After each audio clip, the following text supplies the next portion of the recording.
Breaking the Silence is an Israeli organisation that offers soldiers the opportunity to voice their testimonies. Their aim is to expose the harsh realities of the occupation to their fellow Israeli citizens. So far, it's collected somewhere in the order of 700 testimonies that's formed the basis of a book entitled in English, Our Harsh Logic. It's just been published in French, and with me today from the organisation is its co-founder, Yehuda Shaul. Yehuda, thanks for being with us. Thank you very much for having me here. What made you decide to break the code and speak out about what you witnessed? It was towards the end of my service when I was a company sergeant, the last 3-4 months, and just sitting down with myself, starting to plan my life after military service. For the first time as an adult, thinking like a civilian rather than a military personnel.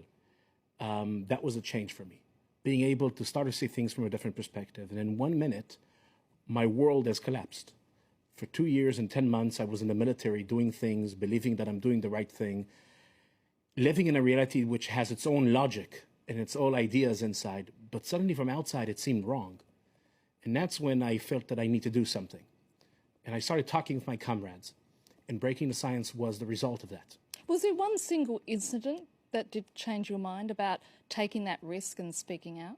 It's not one single incident. No, it's 2 years that I served in the West Bank, what I experienced and things that I've done.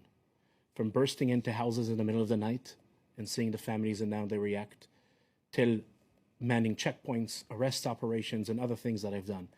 It's a whole package. I went through my service believing that I'm a good guy and that we are the good side. And suddenly I discovered what we've done and what I took part in. And that's why I felt that I need to do something. And how would you describe what you took part in? I was trained as a combat soldier in the Israeli Defense Force to defend the country. You know, God forbid Syria, Egypt starts a war against Israel. We're here to defend our borders. But what I did at the end of the day was enforcing our military rule over all people, over all the Palestinian people, making sure they are stripped from dignity and freedom, that they don't live as equals to us. And that's basically what I was doing. But there is more to that, and that is that in the reality of military occupation, what I found myself doing is crossing every day that goes by, crossing moral lines that I never thought that I would cross before. And slowly, slowly sinking in this reality where every Palestinian in front of me was not any more a human being like me, was an enemy, a potential terrorist, or wasn't there at all. I was based in Jerusalem for 7 years, and what you've done by setting up this organisation and going public goes very much against the grain of Israeli society. Just how tough is it? I really don't see it as a tough thing. I think as someone who was there, as someone who served in the occupied territories and did what I've done, after understanding what I've done, I don't think I had a choice. I had to stand up. I had to break the silence. Yeah, because this is the most crucial thing that our society is facing. But there are many people in Israel who would accuse you and have accused you of being a traitor. Yeah, they will. But this is a fight over the soul of our country. This is a fight over what will be the moral values that will define who we are as a people and what we stand for. And in Breaking the Silence, we are over 950 combat soldiers who say, occupation, no. Yeah, that is wrong. This is not the path to go. Is it possible for an Israeli soldier to serve in the territories with a clear conscience? I don't believe that a soldier who served in the occupied territories has clean hands. It's not that I think that we are all, it's not that every soldier murders innocent Palestinians. Far away from that. But no Israeli soldier who served in the occupied territories, his hands were clean after that. Because at the heart of what you do, there is no way of seeing Palestinians as equal human beings to you. I'll just give you one example, which is, nothing extreme, nothing exceptional, something very routine and banal. I served for 14 months in Hebron. Right now in Hebron, as we are sitting here and having this discussion, there are 2 military patrols that their job is to do what we call in the military to make our presence felt. What does it mean? The military logic says this: if Palestinians will get the feeling that the IDF is all the time everywhere, they'll be afraid to attack. So what do you do to give them this feeling? You make your presence felt. You start your night shift patrol, 10 o'clock till 6 o'clock in the morning, 8-hour shift. You walk in the streets of the old city of Hebron, break into a house, Palestinian house, of course, not a house we have intelligence about. I'm the sergeant. I lead the patrol. I choose a random house. Wake up the family, men one side, women the other side. Search the place. You can yourself imagine the dynamics, yeah? Climb to the roof, jump from one roof to another, come out through another house, wake up the family.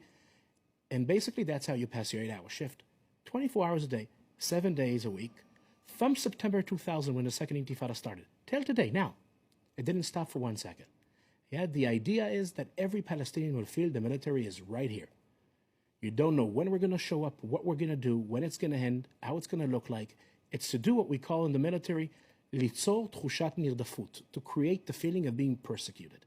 And what impact does it have on those Israeli soldiers who have to carry out that task? I think we are living in a reality where for over 2/3 of our existence as a country, 46 years, this is our national project. All our resources are put into controlling, ruling another people. Yet that's our project of the nation. This is how you grow up in a reality where you are a combat soldier, where violence is not the answer for everything. It's the instinct that you answer with to everything, in ruling others, in being used to see the other not as equal to you. Does your voice represent the minority of soldiers or the majority? My political analysis probably, and my political standing represents the minority of soldiers probably, yes. But the facts that we are talking about, no one can dispute. So if soldiers will be in a disagreement with us, it will be about the political conclusions we draw. But the facts of how we behave and what we're doing, that's not up to dispute. Do you think your voice has been heard by all sectors of Israeli society? It certainly doesn't appear to be the case. No, sadly no. Sadly no. I think it's a uphill battle. It's not an easy thing. But this is where it's important to mention.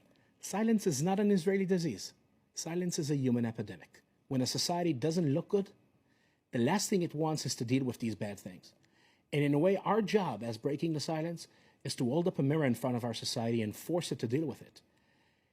There is a lot of optimism behind our work because we do believe there is a big chunk, a minority, but a strong minority in Jewish Israeli public. A growing minority? I don't know if a growing, but a strong minority in Jewish Israeli public that once confronted with the facts will choose our side because they share our values. And our crusade is for them to know and force them so they cannot escape. They cannot say, oh, these abuses are exceptional. No. Hundreds of soldiers are standing from all units, different ranks. This is what we've done. If the Israeli media would have told a story, there was no need for breaking the silence. And this is where we come in to fill in the gap. Breaking the silence operates in a very simple logic. I'm now a civilian back in my society saying this, guys, you sent us there to do the job. We went there, we've done it. We're back home. We're not going to tell you who to vote for, but there is one thing we demand. Sit down and listen to what we did in your name, because we were sent there in the name of our society. And that's, I think, as people who were there and done it and did what we've done, it is our moral obligation to stand up and break the silence. Are you doing this for yourself or for Israel? I'm doing it for myself and for Israel. I'm an Israeli. This is where I live. This is where I'm going to live. I'm not going to leave.